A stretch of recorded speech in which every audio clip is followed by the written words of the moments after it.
Hi friends, നമുക്കൊന്നൊരു വചനം വായിച്ചു നോക്കിയാലോ. കർത്താവ് വാഗ്ദാനങ്ങളിൽ വിശ്വസ്തനും പ്രവൃത്തികളിൽ കാരുണ്യവാനുമാണ്. സങ്കീർത്തന പുസ്തകത്തിനുള്ള വായനയാണ്. 145 അധ്യായം 13 തിരുവചനം. വചനം വരെ നമുക്ക് ശ്രദ്ധിക്കാം. കർത്താവ് വീഴുന്നവരെ താങ്ങുന്നു, നിലം പറ്റിയവരെ എഴുന്നേൽപ്പിക്കുന്നു. എല്ലാവരും അങ്ങയിൽ ദൃഷ്ടി പതിപ്പിച്ചിരിക്കുന്നു.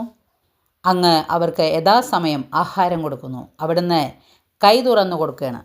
എല്ലാവരും സംതൃപ്തരാകുന്നു. കർത്താവിൻ്റെ വഴികൾ നീതിനിഷ്ഠവും അവിടുത്തെ പ്രവൃത്തികൾ കൃപാപൂർണവുമാണ്. തന്നെ വിളിച്ചപേക്ഷിക്കുന്നവർക്ക് കർത്താവ് സമീപസ്ഥനാണ്.